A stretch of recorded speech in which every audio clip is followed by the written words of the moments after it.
brought to you by Infinix. Infinix पर very good offer मिला है, you can't bear to miss it. अब बारी है वीकली राउंडअप की। इस सेगमेंट में हम हफ्ते भर की उन बड़ी खबरों पर बात करेंगे जिन्हें हम दुनियादारी में नहीं ले पाए, लेकिन इनका जानना भी आपके लिए जरूरी था, इसलिए सारांश बता देते हैं। पाकिस्तान में ऑडियो लीक ने बहती नदी का रूप धारण कर लिया है। ये रुकने का नाम ही नहीं ले रहा है। एक मामला थमता है तब तक कोई दूसरा ऑडियो सामने आ जाता है। पिछले हफ्ते हमने पाकिस्तान के मौजूदा पीएम शहबाज शरीफ और उनकी कैबिनेट की बैठकों की ऑडियो लीक के बारे में आपको बताया था। धीरे धीरे पैटर्न बदलने लगा है। इस हफ्ते की किस्त में पूर्व पीएम इमरान खान पर फटका पड़ा है। हाल की एक लीक में इमरान को सांसदों की खरीद फरोख्त करते सुना जा सकता है। वो कहते हैं आपको गलतफहमी है कि अब नंबर गेम पूरा हो गया है, मत सोचो कि ये खत्म हो गया है। देखिए 48 घंटे बहुत लंबा समय है, बड़ी चीजें हो रही हैं। मैं अपनी चाल चल रहा हूं जिसे हम सार्वजनिक नहीं कर सकते। मैं 5 खरीद रहा हूं। मैंने संदेश दिया है कि वे 5 बहुत महत्वपूर्ण हैं और उन्हें बताएं कि अगर वे इन 5 को सुरक्षित करते हैं और अगर वो 10 हासिल करते हैं तो खेल हमारे हाथ में होगा।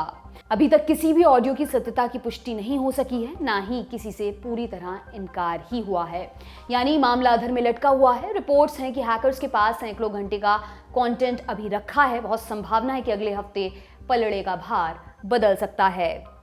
इस हफ्ते UNHRC यानी United Nations human rights council में वोटिंग के मसले ने भी सुर्खियां बटोरी। काउंसिल में 6 अक्टूबर को एक प्रस्ताव लाया गया था। अमेरिका के साथ कई दूसरे पश्चिमी देश ये प्रस्ताव लेकर आए थे कि चीन में उइगर मुस्लिमों के मानवाधिकारों को लेकर चर्चा होनी चाहिए, लेकिन वोटिंग के बाद ये प्रस्ताव रिजेक्ट हो गया। 19 देशों ने इस प्रस्ताव के खिलाफ वोटिंग कर दी। 17 ने चर्चा के पक्ष में वोट डाला था। प्रस्ताव 2 वोट से गिर गया। UNHRC में 47 सदस्य होते हैं। इनका चुनाव UN जनरल असेंबली के सदस्य सीक्रेट बैलेट के जरिए करते हैं। उइगर वाली चर्चा के प्रस्ताव पर 11 देशों ने वोटिंग नहीं की, इनमें से एक भारत भी था। हालांकि भारत ने अपने फैसले के पीछे की वजह नहीं बताई। भारत के फैसले को लेकर आरोप प्रत्यारोप का दौर चालू हो गया है। आलोचकों का कहना है कि भारत ने निजी फायदे के लिए मानवाधिकार जैसे जरूरी विषय को दरकिनार कर दिया। इस बार थाईलैंड में मास शूटिंग की दिल दहलाने वाली घटना भी चर्चा में रही। 6 अक्टूबर को एक व्यक्ति ने pre school child day care centre में गोलीबारी कर 34 लोगों की हत्या कर दी। मरने वालों में 22 बच्चे थे। हमलावर एक पूर्व पुलिस अधिकारी था। मास शूटिंग के बाद उसने घर जाकर अपनी पत्नी और अपने बच्चे की भी हत्या कर दी। बाद में उसने खुद को भी गोली मार ली। इस हमले में जिंदा बचे एक टीचर ने स्थानीय मीडिया को बताया कि हमलावर अपने बच्चे को छोड़ने स्कूल आता था और उसका व्यवहार आमतौर पर विनम्र रहा करता था। स्थानीय पुलिस ने बताया कि बंदूकधारी का नाम पान्या कामराब है। उसे पिछले साल ड्रग्स की वजह से नौकरी से निकाल दिया गया था। उसकी उम्र 34 साल थी। थाईलैंड में गोलीबारी से हत्या की खबरें आम हैं, लेकिन ऐसा होता क्यों है? क्या थाईलैंड में बंदूकों को रखने के लिए कोई नियम कानून नहीं है? कानून है और सख्त भी हैं, लेकिन उनका पालन ठीक से नहीं होता।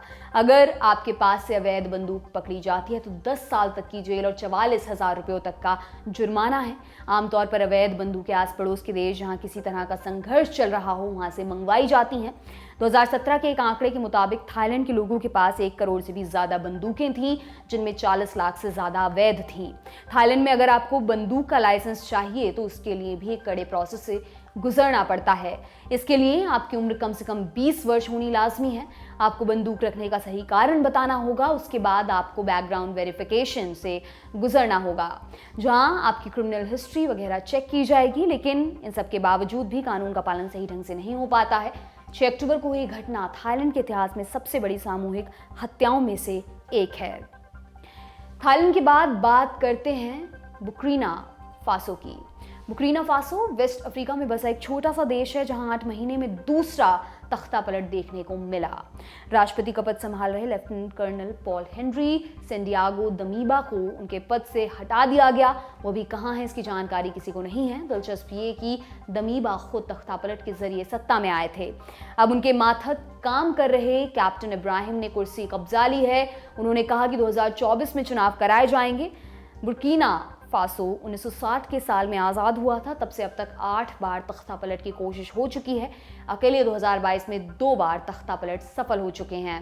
जैसा कि चलन रहा है वैसे में अगले तख्ता पलट की आशंका से इनकार नहीं किया जा सकता। देश दुनिया की तमाम हलचलों पर हमारी नजर बनी रहेगी। आप बने रहिए लल्लन टॉप के साथ। आज का दुनियादारी यहीं पर समाप्त होता है। कल फिर आपसे मुलाकात होगी, इसी उम्मीद के साथ विदा लेती हूँ। शुक्रिया, शुभ रात्रि।